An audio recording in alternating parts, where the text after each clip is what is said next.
देखिए, पूरे देश की आप समझ लीजिए कि सबसे बड़ी खबर है जो भी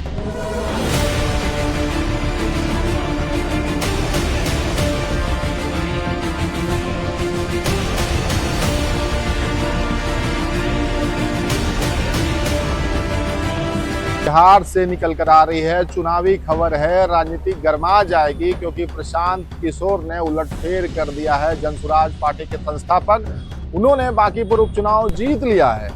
वही प्रशांत किशोर जो अपने चुनावी रणनीति के लिए पूरे देश में जाने जाते हैं। हालांकि जब वो चुनाव लड़े थे, बिहार में उनकी पार्टी लड़ी थी जनसुराज पार्टी, तो औंधे मुंह गिरी थी। उनके 233 उम्मीदवार जिनका जमानत जब्त हो गया था, अब जब वो चुनाव लड़े हैं। और आपको ये भी बता दें कि बिहार चुनाव में उस वक्त उन्होंने चुनाव नहीं लड़ा था और अभी सम्राट चौधरी हैं बिहार के मुख्यमंत्री।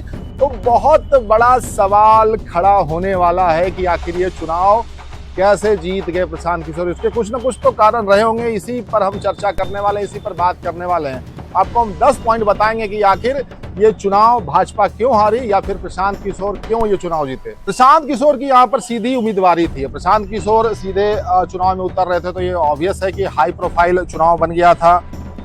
इस कदम ने बांकीपुर को बिहार का सबसे हाई प्रोफाइल चुनाव बना दिया। उनके व्यक्तिगत कद और विश्वसनीयता ने शहरी मतदाताओं को सीधा आकर्षित किया। बीजेपी के गढ़ में स्थानीय सत्ता विरोधी लहर, या आप कह लीजिए कि एंटी इनकम्बेंसी। बांकीपुर सीट जो 1995 से, जो पटना पश्चिमी का ये विधानसभा क्षेत्र है, यहाँ 1995 से भाजपा चुनाव नहीं हारी थी। तो एक तरीके से गढ़ में सेंधमारी हुई है। 30 साल के बाद भाजपा चुनाव वहां पर हार रही है।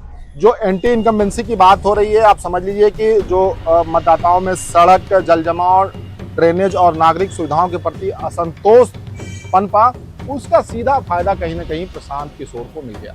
इसमें एक ये भी प्रमुख वजह है कि बीजेपी ने शायद कमजोर उम्मीदवार दिया। आपको बताना चाहेंगे, ये जो उपचुनाव हो रहा था इसलिए हो रहा था कि यहाँ से नितिन नवीन चुनाव जीते थे, जो कि अभी राष्ट्रीय अध्यक्ष है।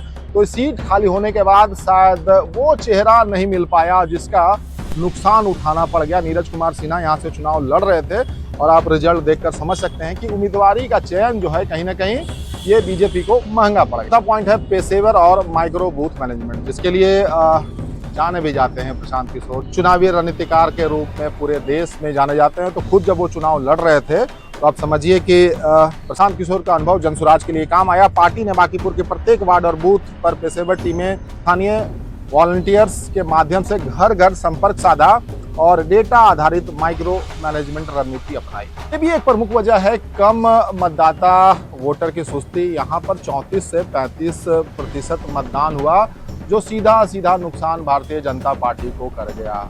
जो कि एवरेज मतदान होता है उससे काफी कम हुआ।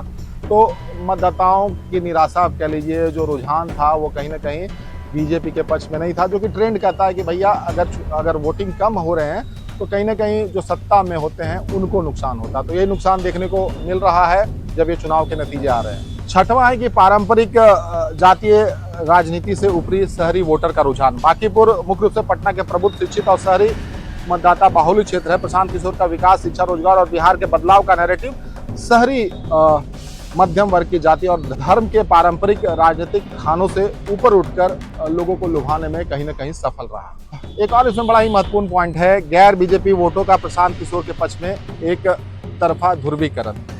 विपक्ष, राजद हो या महागठबंधन हो, कि कहीं ना कहीं विकल्प तलाशता रहा है बिहार। तो जो राजद की उम्मीदवार रेखा गुप्ता थी, तो उनके मुकाबले बेहतर विकल्प प्रशांत किशोर बांकीपुर सीट के लिए नजर आए। और ये आप देखिए कि चुनाव का नतीजा बता रहा है कि क्या कुछ वहां पर हो गया। जो गैर बीजेपी और सत्ता विरोधी वोट जो बिखर सकते थे, वो सीधे प्रशांत किशोर के पाले में चला गया। बहुत महत्वपूर्ण है जो इनका निरंतर जनसंपर्क और जनसुराज यात्रा, उसका प्रभाव देखने को मिला। प्रशांत किशोर की राज्यव्यापी पदयात्रा और पटना शहर में हफ्तों चले सघन प्रचार अभियान ने जनता में यह संदेश दिया कि यह केवल चुनाव जीतने नहीं आए हैं, बल्कि जमीनी स्तर पर टिककर काम करने की नीयत रखते हैं।